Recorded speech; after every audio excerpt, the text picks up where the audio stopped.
Ikhwani rahimakumullah, hidup ini adalah suatu perjalanan.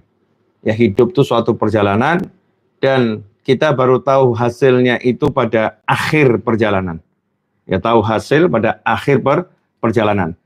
Ibarat suatu pertandingan sepak bola, hasil akhir itu setelah 2 kali 45 menit. Itu adalah hasil akhir dari suatu pertandingan sepak bola. Nah, kalau hidup, hasil akhirnya adalah saat roh kita keluar, lepas meninggalkan jasad kita menuju rahmatnya Allah Subhanahu wa taala. Insyaallah kita semua husnul khatimah. Amin. Allahumma amin. Itu hasil akhirnya yang menentukan adalah saat usia itu sudah pindah kita ke usia berikutnya, yaitu di alam barzah. Maka selama nyawa masih di kandung badan, jangan pernah menyerah. Apapun itu. Terkait misalnya kita melakukan dosa.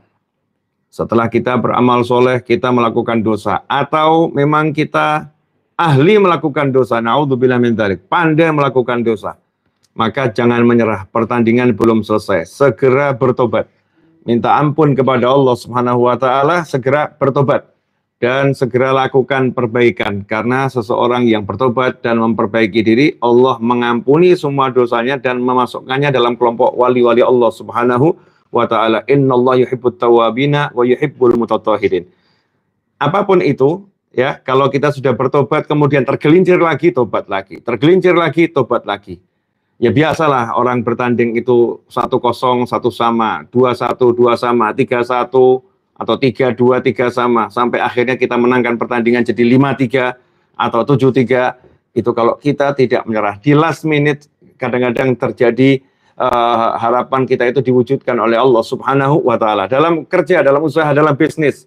Ya, sekalipun hari ini belum untung, ya, hari ini mungkin masih rugi. Lanjutkan perjuangan. Yang penting caranya benar. Sudah kita lakukan dengan benar, dengan halal, dengan baik, ya, sesuai yang diajarkan, ilmunya sudah betul. Maka jangan pernah menyerah, karena yang ngasih rezeki adalah Allah Subhanahu wa ta'ala. Terus lanjutkan perjuangan, terus bergerak. Insya Allah kita akan mendapatkan hasil yang luar biasa. Itulah yang dilakukan oleh Siti Hajar, ibu Nabi Ismail alaihi salam. Lari dari sofa ke marwah, marwah ke sofa, sofa ke marwah, marwah ke sofa. Beliau tak kenal menyerah, mencari air untuk anaknya, mencari mau mengambil solusi dari Allah Ta'ala untuk putranya yang menangis karena kelaparan dan kehausan. Nabi Ismail alaihissalam saat itu menunggu di depan Ka'bah. Ibunya di sofa dan marwah. Kita tahu jaraknya untuk seorang ibu meninggalkan bayi di situ ya lumayan jauh. Ya lumayan jauh untuk seorang ibu yang nggak ada teman, nggak ada siapa-siapa. Tapi ibunya tidak mengenal kata menyerah.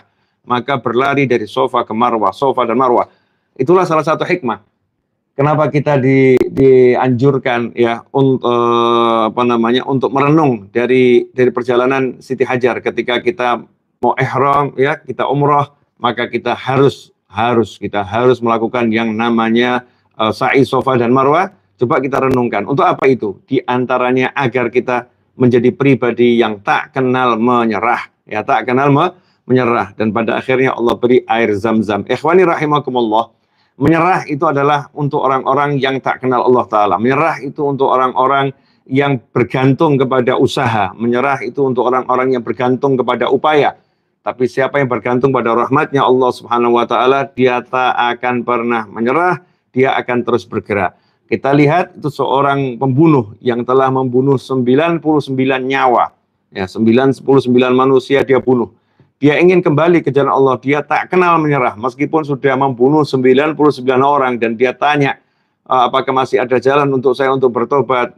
Yang ke-99 menjawab, yang ke-100 menjawab, tidak ada jalan untukmu. Maka dia kembali membunuh. Nah, setelah itu ia pun mencari lagi jalan untuk bertobat. Dan akhirnya Allah pertemukan dengan seorang yang alim, seorang ulama yang berikan petunjuk caranya bertobat. Diterima tobatmu, tapi kamu harus pindah dari kota tempat tinggalmu. Agar apa? Agar dia tidak kembali ke lingkungan yang sama. Kemudian diperintahkan untuk pindah ke kota yang baik. Kota tempat tinggalnya orang-orang soleh. Di tengah perjalanan ia meninggal dunia dan Allah pun masukkan ke dalam surga. Allah ampuni semua dosanya. Jangan pernah menyerah. Ya, menyerah hanyalah milik orang-orang yang tak kenal kekuasaannya Allah Subhanahu wa Ta'ala. Alhamdulillah, udah sekitar 6 menit 28 detik saya bicara mengajarkan untuk diri saya sendiri dan antum semuanya semangat dalam hidup. Ya, semangat dalam hidup, jangan pernah menyerah. Kata ini saya ulangi terus ya, jangan pernah menyerah. Ya, Ustadz, Guru Habib, saya belum dapat calon suami, cari terus, insya Allah dapat. Saya belum dapat calon istri, cari terus, insya Allah dapat. Saya ngelamar pekerjaan sana sini belum dapat, buka pekerjaan sendiri, nggak perlu ngelamar. Ya, berani berusaha sendiri, ya. Atau lanjutkan lamarnya, jangan menyerah. Ya, jangan menyerah. Mendung itu tak selamanya ada di angkasa, ya.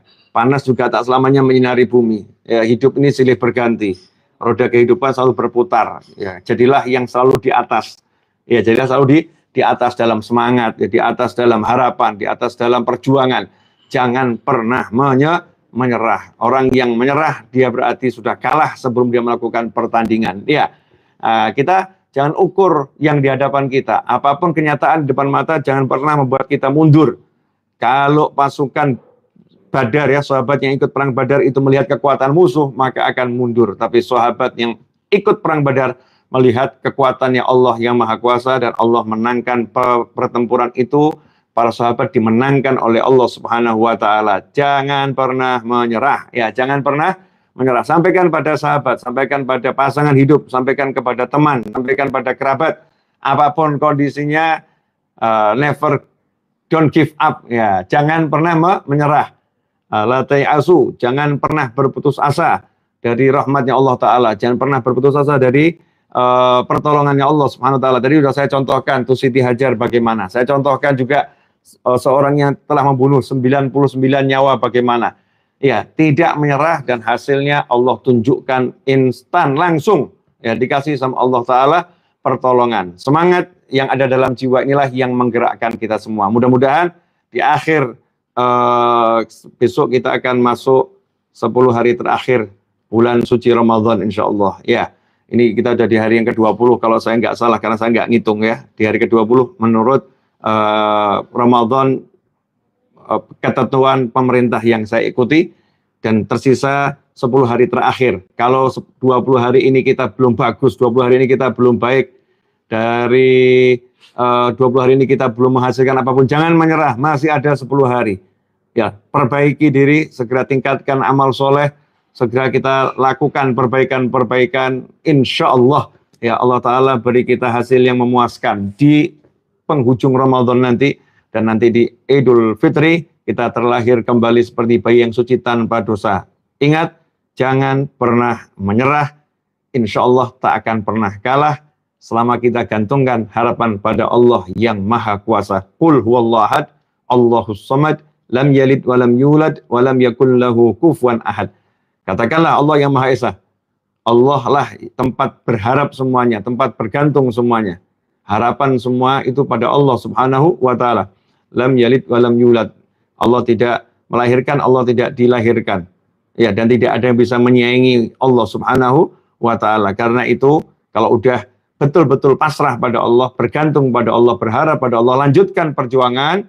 Ya, kalau udah tahu, ya, kalau udah idza azamta fatawakkal Allah. Kalau udah bertekad, pasrahkan semua itu pada Allah Ta'ala, perbaiki saja langkah kita dan perhatikan langkah kita agar terus dalam jalurnya Allah Subhanahu wa Ta'ala. Jazakumullah khairan, semoga berkah dan manfaat. Insya Allah waktu Surakarta kurang lebih 8 menit lagi sudah masuk waktu maghrib. Mudah-mudahan ibadah puasa kita di hari ini diterima oleh Allah Subhanahu wa Ta'ala, dan sebelumnya diterima oleh Allah Ta'ala, dan kita dicatat sebagai orang-orang yang puasanya, masuk dalam puasanya orang-orang yang dicintai oleh Allah Subhanahu wa Ta'ala. Wassallallahu alaihi Muhammadin wa alihi wasallam. Alhamdulillahirabbil alamin. Wassalamualaikum warahmatullahi wabarakatuh.